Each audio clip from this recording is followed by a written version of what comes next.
Hafaday,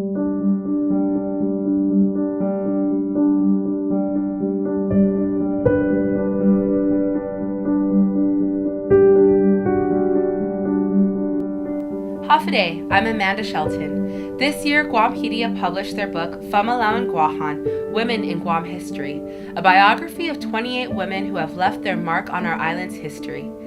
Guam has a rich legacy of strong women leaders who have advanced business, academia, politics, and healthcare on our island. The women of the 35th Guam Legislature, the first female majority legislature in the entire country, are proud to present to you readings from this book so we may celebrate and honor the contributions women have made to our island. Siduas Masi, and we hope you enjoy.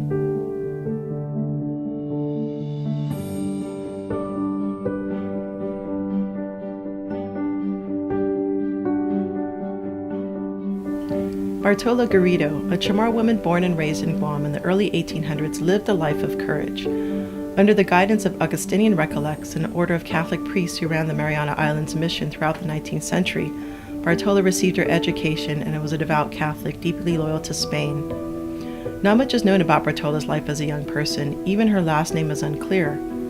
Guam historian Father Eric Forbes said she's referred to as Bartola Garrido y Taisegui in some writings, and Bartola Taisipik y Delgado in others. Bartola stands out in Guam history as one of the first Chamorros to move to the island of Yap, where she worked with the Spanish government and the Capuchin priest. She played a part in maintaining Spanish control over Micronesia in the 17th century, standing her ground against opposing German forces and helping establish Spanish colony in Yap. When Spain colonized the Marianas, they also claimed the group of islands collectively named as the Caroline Islands. Spain cannot maintain as rigid a colonial presence in the Caroline as in the Marianas. So other Western nations, particularly the Germans, saw these islands as available for colonization or business development. Bartola ventured to Yap as a mistress and helpmate of a former American whaling captain, entrepreneur Creighton Philo Holcomb, as he developed his copra trading business. On April 8, 1875, Garrido was a passenger on the schooner Arabia. The ship had been anchored in Falcona Point near Retidian in northern Guam. The ship's master, Captain William Bully Hayes, was a known blackbirder and pirate. Competition with other traders in Micronesia, including the resourceful and wildly successful Irishman David Dean O'Keefe, compelled him to seek the establishment of the permanent Spanish administration in Yap. Holcomb apparently felt his business would benefit more if the islands were under formal Spanish rule.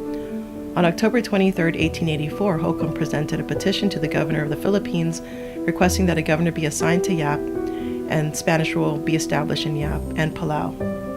While Holcomb's interests seemed largely economic, Garrido, with her strong religious background and loyalty to Spain, was eager and dedicated to seeing Spain maintain its control and influence in the region over the Germans.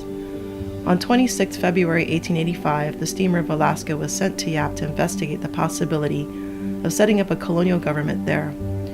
It was reported that hardly had the ship set anchor when Bartola Garrido hurried a party of Yapese chiefs to welcome the Spanish and declare their loyalty to King Alfonso XII. In August 1885, when the Germans beat out the Spanish in raising their respective flags over the island, Garrido tore down the German flag and raised a flag of Spanish colors, which she had reportedly sewn herself. In 1886, when the Manila arrived in Yap with its small band of officials, soldiers, and Capuchin priests, Garrido again was the first to greet them. According to accounts, she was disappointed that the priests were not Recollect priests as she had hoped. Nevertheless, she welcomed them, offering them rolls, fish, and other food, and any assistance she could give. The colony set up by the Spanish was called Santa Cristina, later known as Colonia, in honor of Queen Regent of Spain at the time. They also built a church and a school. The task for educating young girls on Yap fell on Garrido, whose house had become a school in those early years of the colony. Although the Capuchins requested for religious sisters from Spain to help operate the school, Garrido recruited several Chamorro women from Guam to help when the nuns did not arrive. Over the next few years, other Chamorros who were able to read and write in Spanish arrived in Yap and took jobs with the church or the Spanish government. Garrido herself had always had a gift for languages and could speak Chamorro, English, Spanish, German, and Yapese. Garrido spent the rest of her years in Yap, living to a very old age. It is not clear when she died exactly, maybe in the 1920s or 1930s, or where she was buried, probably on her estate on the island of Tepalau. Although little is known about Garrido's life on Guam, her impact in Yap represents an interesting and unusual story in the Micronesian and Pacific history. Her time in Yap showed her to be a kind, generous woman, extending her generosity to anyone in need. Garrido was fiercely loyal to her husband and to the Spanish crown. Nevertheless, Doña Bartola Garrido and her indomitable spirit will mark her as the woman from Guam who stood up against an entire nation and helped shape the history of Micronesia.